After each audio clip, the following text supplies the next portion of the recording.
안녕하세요. 저는 평범한 40대 중반 아줌마입니다. 최근 오만 정남이가 다 떨어져 꼴 보기 싫은 남편과 끝장을 냈습니다. 그래도 그 인간과 속 시원하게 마무리해서 더는 쌓인 감정은 없지만 기념하고자 이렇게 사연을 쓰게 되었습니다. 저와 남편은 직장에서 만났는데 남편이 회사 사장이었습니다. 젊은 나이에 회사를 운영했는데 회사라고 해봤자 작은 의류 공장이었고 저는 격리 일을 맡아서 일했죠. 제가 직장에서 본 남편의 모습은 참 알뜰했습니다. 저기 어디 나갈 때는 불을 꼭 끄고 다니라니까. 누가 자꾸 탕비실에 불을 켜고 다니는 거야? 그리고 휴지가 벌써 다 떨어져 가네. 아니 무슨 휴지를 그렇게 많이 써? 한 칸씩만 써도 두 달은 거뜬하겠구먼. 다들 왜 이렇게 아낄 줄을 몰라?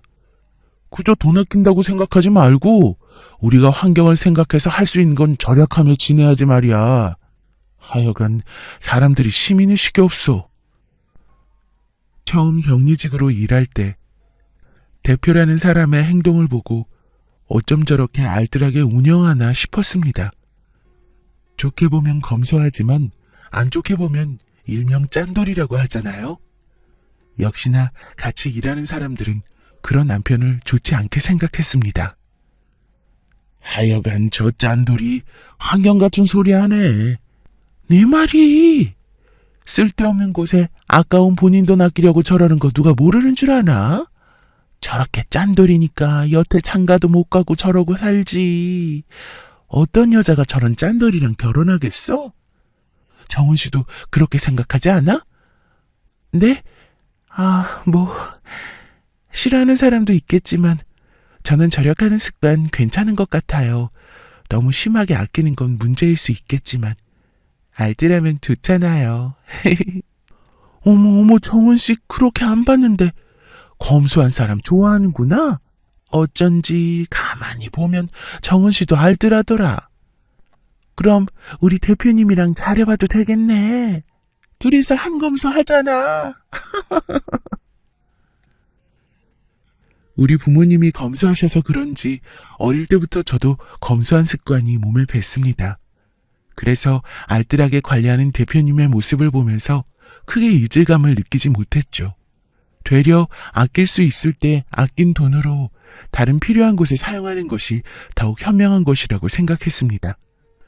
이런 제 생각에 주변 동료들은 사장님과 비슷한 성격이니 둘이 잘해보면 될 것 같다고 우스갯소리로 말하곤 하였죠.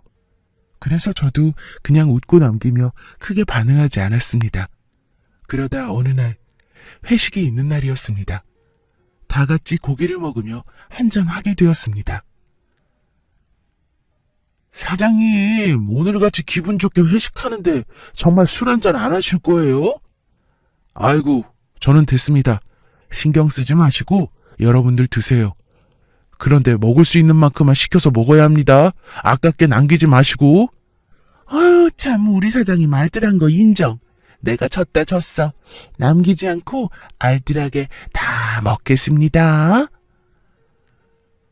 사람들과 이런저런 이야기를 나누며 회식 시간을 보내는데 사장님은 술 한 잔도 입에 대지 않더군요.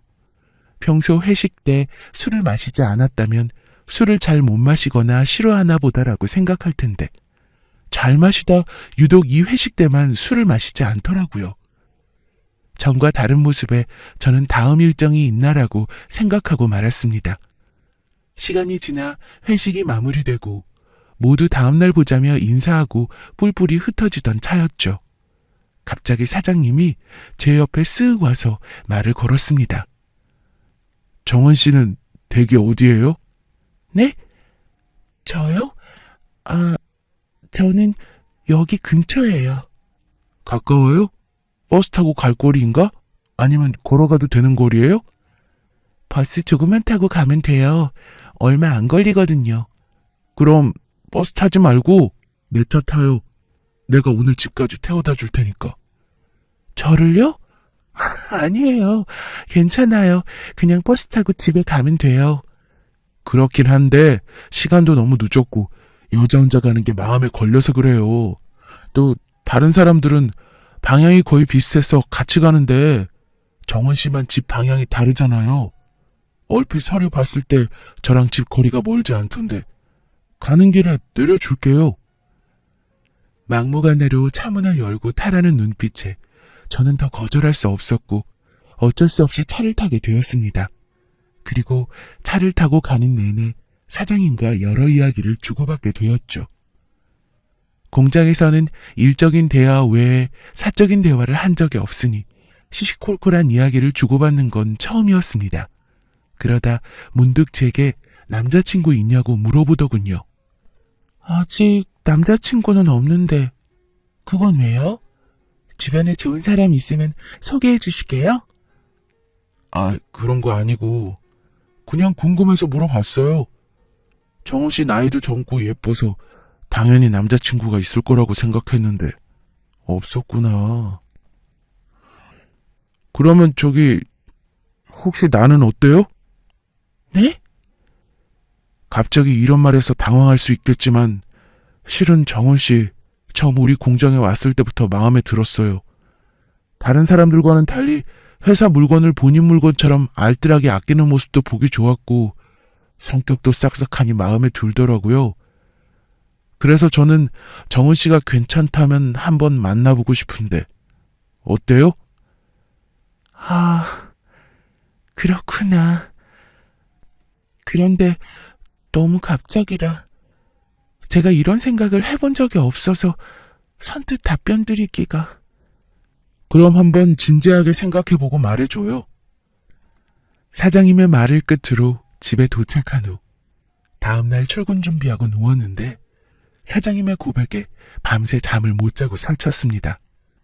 생각지도 못한 고백에 당황스러움이 컸지만 누군가에게 이렇게 고백받아 본 적은 처음이라 은근히 설레면서 좋았거든요. 나이는 궁합도 안 본다는 4살 차이였고 외모도 나쁘지 않았기에 한번 만나볼까 생각하게 되었습니다. 그리고 우연히 탕비실에서 사장님과 단둘이 있을 때 이런 제 마음을 전하게 되었고 그때부터 비밀 연애하며 조심스레 만나게 되었어요. 그리고 1년 정도 연애하자 나이도 있으니 결혼하고 싶다고 하더군요. 저도 만나보니 부모님께 잘하는 효자라 인성이 좋게 느껴졌고 알뜰한 소비 습관이 저랑 맞아서 마음에 들었습니다. 그렇게 저는 32살에 결혼했죠. 결혼한 뒤로는 격리일과 공장 관리까지 돕게 되었습니다. 그런데 연애할 때는 괜찮던 문제들이 결혼하고 나서 조금씩 불만으로 다가오기 시작하더군요. 바로 남편의 알뜰한 모습 때문이었죠. 그 알뜰함이 우리 친정에만 해당하는 게 문제였습니다. 여보, 이번 어버이날에 어떻게 할까? 선물로 드릴까? 아니다, 그냥 용돈 드리는 게 낫겠지. 용돈이 낫지. 우리 엄마한테 이번 주말에 집에 간다고 말씀드렸어. 어버이날이니까 외식도 하게. 아, 그래? 그럼 우리 집은? 이번 주 시댁에 가면 친정은 언제 가려고? 친정은 그 다음 주에 가면 되지. 장인 장모님께 당신이 잘 말씀드리고. 알겠어. 저는 남편의 말에 따라 친정 엄마에게 연락해서 다음 주말에 찾아뵙는다고 말씀드렸습니다. 그리고 돌아오는 주말에 예정대로 남편과 같이 시댁에 방문했죠. 시댁 부모님과 함께 고급 음식점에서 외식도 했습니다. 식사가 마무리될 즈음 남편이 흰 봉투를 꺼내 어머님께 드리더군요. 자, 이건 어버이날 용돈. 이번 어버이날 선물은 현금이네. 역시 돈이 최고야. 아이고 세상에, 작년보다 더 두툼한 것 같은데 무리한 거 아니야? 무리하긴. 엄마 아들이 사장인데 이 정도 용돈도 못 드릴까 봐. 남편의 말에 도대체 용돈으로 얼마를 넣어드렸나 싶어 궁금하던 찰나 어머님이 봉투를 열어 살펴보시는 것을 얼핏 보았습니다. 5만 원짜리로 꽤 두툼이 들어가 있더군요.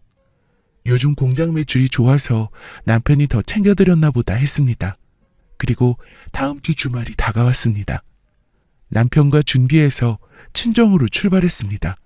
그리고 가는 길 차 안에서 남편에게 물었죠. 우리 부모님이랑 어디서 외식할 거야? 저번에 갔던 곳 가려고? 뭐? 외식? 왜? 장모님이 외식하고 싶으시다? 제 말을 들은 남편은 외식 생각이 없었는지 제게 되물었습니다. 전 그런 남편의 말에 어이가 없었어요. 아니, 엄마가 외식하고 싶다고 하신 건 아닌데 난 당연히 외식하는 줄 알았지. 저번 주 시댁에 갔을 때는 외식했잖아. 아이, 그거야. 당신도 알잖아. 우리 엄마 음식 못하는 거. 그래서 그냥 맛있는 거 먹고 싶어서 외식한 거지. 그런데 장모님은 우리 엄마랑 다르시잖아. 음식 솜씨가 얼마나 좋은데. 뭐? 그럼 우리 엄마는 음식 솜씨가 좋으니까 외식 안 하고 집에서 식사하려고 했단 말이야? 어버이날인데 엄마가 손수 차린 음식을 드시게 하겠다고? 그건 아니지. 난 당연히 양쪽 부모님께 똑같이 하는 줄 알고 엄마한테 외식할 거라고 말씀드렸단 말이야. 아니, 왜 그랬어? 말씀드리기 전에 나한테 먼저 물어봤어야지. 난 당연히 똑같이 하는 줄 알았다고. 당신이 생각해도 그렇잖아. 차별하는 것도 아니고. 차별이라니. 무슨 말을 그렇게 섭섭하게 해. 내가 설마 우리 집이랑 친정을 차별하겠어? 어쨌거나 말씀드렸으니 어쩔 수 없고 근처에 내가 아는 음식점 하나 있어. 거기서 외식하자. 남편에게 섭섭한 감정이 계속 남아있었지만 중요한 건 부모님과 함께하는 식사 자리를 해결해야 하므로 감정을 누르고 남편이 안다는 중식 요리점으로 식사하러 부모님과 함께 갔습니다. 입구를 열고 들어가니 순간 기분이 팍 상했습니다. 꼭 엄청나게 비싸고 고급스러운 곳을 가야 하는 것은 아니지만 시댁과 갔던 곳과는 많이 비교되는 모습에 기분이 좋지 않더군요. 우여곡절 끝에 식사를 마치자 남편이 어버이날 용돈이라며 엄마에게 봉투를 건넸습니다. 그런데 한눈에 봐도 시어머니께 드렸던 봉투 두께와 차이가 있었습니다. 거기서 또 기분이 상했어요. 그리고 결정적인 것은 계산할 때였습니다. 계산하다 말고 남편이 잠시 차에 다녀온다고 뛰어갔다 오더니 손에 뭔가를 들고 오더군요. 그게 뭐야? 여기 음식점 쿠폰. 여기가 체인점이라 우리 동네에도 있어서 쿠폰 모아놓은 거 사용하려고. 원래는 안 되는 건데 여기 사장님이랑 내가 잘 알아서 쿠폰 써도 된다고 하시네? 남편은 할인 쿠폰 사용할 생각에 기분이 좋은 건지 실실 웃으며 마저 계산을 하러 들어갔습니다. 그 모습을 보니 참고 참았던 화가 터질 지경이었죠. 아무래도 이 사건에 대해서 이야기해봐야 할 것 같아서 집에 도착하자마자 남편에게 따지고 들었습니다. 그랬더니 남편의 반응이 참 어이가 없었죠. 아니, 꼭 우리 집이랑 친정이랑 똑같이 해야 해? 한 게 중요하잖아. 피곤하게 왜 이렇게 하나하나 따지고 들려고 그래? 그리고 할인 쿠폰 사용해서 아낄 수 있으면 좋은 거지. 언제는 알뜰한 모습이 좋다며. 알뜰한 모습 좋지. 좋은데 그게 우리 친정과 관련된 것에만 아끼려고 하니까 그렇지. 그리고 내가 말을 안 해서 그렇지. 당신 이렇게 시댁이랑 친정 차별한 게 한두 번이 아니야. 나 정말 당신한테 너무 섭섭해. 에이, 당신이 너무 예민하게 받아들이는 거 아니야? 난 전혀 차별한 거 아니고 그런 마음도 없어. 아이고, 그래. 내가 미안해. 다음에는 신경 쓸게. 저는 남편의 사과에 속상한 마음을 겨우 진정시켰습니다. 마지못해 하는 사과지만 다음에 또 그러면 정말 크게 싸울 것을 각오하고 버릇을 고쳐놓으려 했죠. 그런데 이게 무슨 운명의 장난인지 머지않아 남편과 대판 싸울 일이 생기고야 말았습니다. 바쁘게 일하고 있는데 친정아빠한테 전화가 왔어요. 엄마가 교통사고를 당해 병원에 있다는 연락이었습니다. 저는 그 소식에 놀라서 하던 일을 내팽개치고 남편과 함께 급히 병원으로 향했습니다. 도착하니 응급실 침대에 엄마가 누워 계시더군요. 저는 엄마 곁에 멍하니 앉아있는 아빠에게 뛰어가 자초지종을 물었습니다. 아빠, 엄마 어떻게 된 거예요? 교통사고라뇨? 침대에 누워있는 엄마를 살피는데 여기저기 피투성이에 몰골이 말이 아니더군요. 엄마의 모습을 보고 있자니 순간 참았던 눈물이 쏟아지면서 서 있기도 힘들었습니다. 그런 저를 다독이며 아빠도 눈물을 흘리셨어요. 그게 일 마치고 집에 돌아오는 길에 교통사고를 당했단다. 사고 당할 때 하필 머리를 크게 다쳤대. 여러 가지 검사해보고 심각하면 중환자실로 옮겨야 한다고 하더구나. 내 엄마 어쩌니? 저는 아빠의 말이 믿어지지 않았습니다. 며칠 전까지만 해도 엄마와 멀쩡히 통화를 했는데 우리 엄마가 피범벅인 모습으로 누워있는 게 꿈만 같았죠. 엄마는 퇴근길에 집에 오시다 브레이크 이상으로 속도를 줄이지 못한 차와 그대로 부딪히셨다고 합니다. 엄마의 상태를 보니 달리던 자동차의 속도가 높았다는 것을 알 수 있었습니다. 곧이어 검사를 진행했지만 머리를 세게 부딪힌 탓에 상황은 심각했습니다. 엄마는 계속 혼수 상태셨고 결국 중환자실로 옮겨졌죠. 저는 아빠와 교대하며 엄마 곁을 지켰습니다. 엄마가 꼭 깨어날 거라는 희망을 안고 아빠와 함께 엄마를 간호했죠. 그렇게 엄마가 혼수 상태로 지내다 보니 의사가 그러더군요. 죄송하지만 더 이상 저희가 해드릴 수 있는 게 없습니다. 사고 당시 뇌에 큰 충격이 가해져서 회복하기 어려운 수준이었습니다. 수술은 무리라고 판단되어 여러 가지 치료를 고려하던 중 약물 치료로 진행했습니다만 안타깝게도 조금의 변화조차 없었습니다. 그런데도 기적을 바라며 최선을 다했지만 더 이상 뇌가 반응하지 않습니다.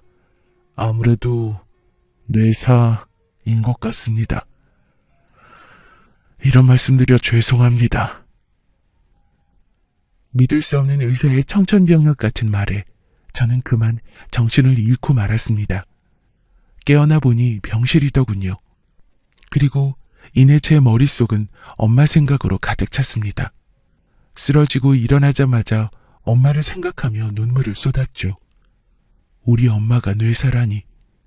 믿고 싶지 않았고 어떻게든 의사를 설득해서 지푸라기라도 잡고 싶었지만 결국 우리 엄마는 뇌사 판정을 받게 되었습니다. 그렇게 기계의 도움 없이는 숨도 쉬기 어려운 상태가 되어버렸죠. 그래도 전 희망을 잃고 싶지 않았습니다. 뇌사라서 더 이상 회복이 불가능하다는 것을 잘 알지만 도저히 엄마를 보낼 자신이 없었죠. 그래서 저는 하던 일도 그만두고 깨어나지 않은 엄마의 곁을 지켰습니다. 무려 1년이 넘는 시간 동안 말이죠. 그런 제 모습에 어느 날 남편은 이야기 좀 하자며 저를 붙잡았습니다. 당신 언제까지 이럴 거야? 뭐가? 장모님 계속 저렇게 병원에 둘 거야? 그게 무슨 소리야? 그럼 어쩌자고. 당신 지금 우리 엄마를 포기하자는 거야? 아니, 그게 아니라. 맞잖아. 자식이 어떻게 엄마를 포기해? 나 우리 엄마 2번 다시 일어나지 못한다고 해도 이대로 이렇게 손 놓기 싫어. 당신 마음 어떤지 잘 알겠는데 우리 현실적으로 생각하자. 1년이 넘게 장모님 때문에 공장 일도 내팽개치고 계속 병원에만 매달려 있었잖아. 솔직히 그것 때문에 당신 대신 일할 사람 구해서 돈도 이중으로 들었고 당신 그러고 있어서 시댁 행사에도 마음 편히 참석 못했잖아. 당신 지금 그게 할 소리야? 그래서 우리 엄마 잘못인 거냐고. 우리 엄마 병원에 저러고 계시는 게 당신한테 얼마나 손해를 입혔는데? 막말로 사위라는 사람이 우리 엄마 병원에 온 게 몇 번이나 되니? 뇌사 판정 받고 나서 아예 죽은 사람 취급했잖아. 당신 우리 엄마 병원에 고작 3번 왔어. 1년이 넘는 시간 동안 사위가 3번 온 게 말이나 돼? 그만 좀 해 진짜. 어차피 장모님 뇌사잖아. 죽은 거나 다름없다고. 왜 이렇게 보내드리질 못하고 집착하는 거야? 죽긴 누가 죽어. 우리 엄마 지금도 여전히 숨쉬고 살아계셔. 그야 기계 때문에 그렇지. 그 기계 아니면 심장도 안 뛰고 숨도 못 쉬잖아. 그리고 말이 나와서 하는데 병원비 어떻게 감당하려고 그러냐? 보험금에 합의금 받은 거 거의 다 써가지 않냐?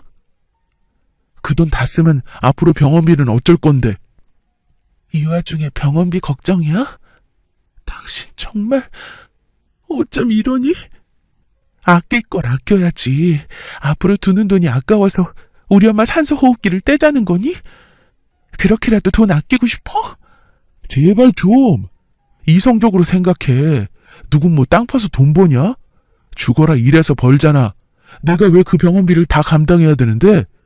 지금까지 내 돈 들어가지 않았으니까 그러려니 했어. 그 돈 다 써갈 때쯤이면 당신도 어느 정도 인정하고 장모님 보내드릴 거라고 생각했고. 그런데 이건 아니지. 어차피 죽은 거나 마찬가지인데 왜 거기에 내 돈을 쏟아부어야 하냐고. 거기다 진작 보내드렸으면 보험금이랑 합의금도 허투루 쓰지 않을 수 있었는데. 그리고 계속 그 기계 따위한테 의존해 있는 게 정말 장모님이 바라는 모습일 것 같아? 이건 우리 모두를 망치는 일이야. 그러니까 우리 그만 붙잡고 장모님 보내드리자. 우리도 우리 인생 살아야지. 뭐하러 애 먼 곳에 돈을 낭비하면서 일해야 하냐고. 눈물을 흘리며 남편의 말을 다 듣고 보니 내가 지금까지 이딴 새끼를 남편이라고 의지하며 살았구나 싶은 게 마음이 참 힘들었습니다. 안 그래도 엄마 일로 방황하는 제 마음은 더욱 절망의 끝으로 떨어지더군요. 저는 남편의 말을 듣고 상종 못할 인간이라고 생각되었습니다. 그리고 마음을 먹었죠. 장모님에게 드는 돈이 아까워 아내에게 이런 막말을 하는 남편이라면 필요 없다고 말입니다. 그렇게 남편과 이혼을 생각하게 되었습니다. 그렇지만 한편으로 혈압이 있는 우리 아빠가 남편이 엄마에게 쓰는 돈을 아까워한다는 사실과 딸의 이혼을 받아들이실 수 있을까, 괜히 충격받지 않으실까 걱정되었죠. 그래서 저는 천천히 기회를 살피며 이혼 준비를 해야겠다고 생각했습니다. 그리고 계속해서 거지 같은 말을 쏟아내는 남편에게 말했습니다. 네가 하는 말 더 들을 것도 없어. 당분간 아빠랑 지낼 테니까 그렇게 알아. 저는 간단히 짐을 챙겨 병원으로 향했습니다. 그리고 이때부터 병원에서 먹고 자며 생활했죠. 이런 제 모습을 걱정하시는 아빠에게는 아무렇지 않은 척 거짓된 행동으로 안심을 시켜드려야 했습니다. 그리고 남편과 어떻게 이혼하면 좋을지 기회를 보고 있었죠. 그런 상황으로 몇 달이 흘렀습니다. 어느 날 연락 한 통 없던 남편이 전화했는지 핸드폰에 부재중으로 찍혀 있었습니다. 저는 또 무슨 소리를 하려고 그러나 싶어 무시하려고 했지만 몇 달 만에 연락이라 궁금하기도 해서 전화를 걸었죠. 신호음이 얼마 안 가고 남편이 빠르게 전화를 받더군요. 여보세요? 무슨 일이야? 왜 전화했어? 여보, 큰일 났어. 지금 당장 우리 집으로 와줘. 당신한테 할 말이 있으니까. 오랜만에 통화하는 남편의 목소리는 참 이상했습니다. 무슨 일인지 몰라도 상당히 떨리고 울먹거리는 게 보통 큰 일이 아닐 거라고 생각했죠. 그래서 저는 무슨 일인가 싶어 남편이 있는 집으로 향했습니다. 집에 들어가니 남편은 저를 보자마자 울먹거리면서 울음을 터뜨리더군요. 그리고 제게 흐느끼면서 말했습니다. 여보, 우리 엄마 어떡해. 우리 엄마 불쌍해서 어쩌면 좋아. 왜 이래? 울지 말고 무슨 일인지 똑바로 말해봐. 어머님이 왜? 우리 엄마 치매래. 알츠하이머인가 뭔가. 계속 깜빡깜빡하신다 했는데 치매일 줄 누가 알았겠어? 그냥 늙어서 깜빡하는 거라고 생각했는데 엄마가 집에 어딘지 잊어버려서 한참을 찾다 경찰이 발견했어. 그게 너무 이상하다 싶어서 병원에 검사했더니 빌어먹을 치매래. 앞으로 점점 더 심해질 텐데 어쩌면 좋을지 모르겠어. 그나마 속도를 늦추는 약이 있다고 하는데 뭐든 다 해보려고. 좋은 간호인도 구하고, 그리고 앞으로 당신도 우리 엄마 좀 챙겨줘. 그래도 당신 시어머니잖아. 나랑 당신이랑 같이 불쌍한 우리 엄마 극진히 모시면 하늘이 감동해서라도 그나마 치매가 더디게 오지 않을까 싶어. 오랜만에 만난 남편의 입에서 시어머니의 치매 소식을 듣게 되니 놀랍기도 했지만 세상 참 불공평하지 않다는 생각이 들었습니다. 그리고 지금이 남편과 헤어질 절호의 기회라고 생각이 들었죠. 저는 남편이 제게 해준 말을 고스란히 되돌려주고 싶었습니다. 그래서 엉엉 울고 있는 남편에게 말했어요. 뭐하러 돈 아깝게 그딴 데다 돈을 쓰려고 그래? 그렇게 버릴 돈 있으면 차라리 날 줘. 뭐? 버릴 돈이라니. 당신 무슨 말이 그래? 우리 엄마 치매라니까? 알아, 치매. 재수없어서 걸린 치매는 참 안타까운데 우리 이성적으로 생각하자. 어차피 치매 속도 지연시켜줄 약이 있다고 해도 언젠가는 심해질 텐데 그게 무슨 소용이야? 시간을 조금만 늦출 뿐이지. 치매라는 사실은 변하지 않아. 당신 돈이 남아돌아? 치매 병간호로 들어가는 돈이 한두 푼인 줄 아나 보네. 약값에 간병비 어떻게 감당할 거야? 살아계시는 동안 계속 돈이 어마어마하게 들어갈 텐데. 당신 땅 파서 돈 버는 거 아니잖아. 약이랑 간병인은 무슨... 돈 아깝게 그러지 말고 치매 점점 심해지면 방에 자물쇠 하나 걸어서 거기 모셔. 그렇게 가둬놓고 당신이 금이야 오기야 간호하면 되잖아. 당신 지금 말 다 했어? 무슨 말이 그래? 시어머니가 지금 치매라는데 그게 나한테 할 소리야? 너 원래 이렇게 못된 사람이었어? 이렇게 독한 사람일 줄 정말 몰랐다. 치매가 뭐? 우리 엄마는 지금 뇌사야. 넌 그래도 살아계시잖아. 난 죽어있는 우리 엄마 보내지도 못하고 이렇게 붙잡고 있어. 그런 나한테 너는 뭐라고 그랬니? 돈 아까우니까 호흡기 떼자고 했잖아. 넌 그런 개소리 잘만 해놓고 난 왜 하면 안 되니? 극진이 간호 같은 소리 하네. 그렇게 귀한 엄마 너나 극진하게 모셔. 난 치매 걸린 너희 엄마 극진하게 간호할 생각이 추워도 없으니까. 그리고 우리 이혼해. 진작 너 같은 거랑 헤어졌어야 했는데 혈압 있는 우리 아빠마저 잘못되실까봐 내가 잠시 망설였다. 그런데 오랜만에 연락해서 한다는 소리가 개소리뿐이어서 정신이 확 드네. 아주 정신 차리게 해줘서 고맙다. 조만간 이혼장 보낼 테니까 그런 줄 알아. 저는 그 말을 끝으로 뒤돌아 현관으로 향했습니다. 남편은 잠시 생각하다 아무래도 이건 아니다 싶었는지 울며 불며 제게 매달리더군요. 여보, 그래도 이건 아니지. 당신 없이 앞으로 나 혼자 어쩌라고? 사람 힘들 때 버리는 거 아니잖아. 당신 나한테 이러면 안 되지. 우린 부부고 서로 의지하면 얼마든지 이겨낼 수 있어. 그러니까 제발 이러지 마. 이게 끝까지 입만 열면 개소리네? 전 남편의 손을 거칠게 뿌리치고 재빠르게 집을 나왔습니다. 그리고 곧바로 이혼 절차를 밟았습니다. 합의 이혼으로 진행하려고 하였으나 끈질기게 이혼을 거부하는 바람에 소송으로 진행하게 되었죠. 그 결과 남편의 지난 잘못이 이혼 사유로 인정되어 재산의 반은 분할받고 이혼하게 되었습니다. 남편의 재산으로 어느 정도 여유가 생겼지만 그래도 가끔 일을 하며 병원비에 보태고 아빠와 생활할 계획입니다. 그리고 이혼 사실을 아빠에게 알리는 것이 가장 걱정되었는데 생각보다 아빠는 덤덤하시더군요. 사실 이미 오래전부터 남편과 사이가 좋지 않다는 것을 눈치차리셨다고 합니다. 장모가 이러고 있는데 병원에 얼굴 비추지 않았으니 말이죠. 그리고 구체적으로 이혼한 이유를 아시게 되면서 살짝 충격을 받기도 하셨지만 다행히 쓰러지시거나 하진 않으셨습니다. 전 그런 아빠에게 괜찮다며 앞으로 함께 살아갈 나날을 계획하던 중입니다.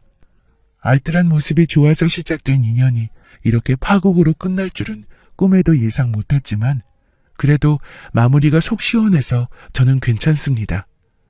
여러분은 누군가를 만나실 때 알뜰한 것도 좋지만 쓸 때 쓸 줄 아는 사람을 만나시기 바랍니다. 그럼 지금까지 제 긴 글 읽어주셔서 감사합니다.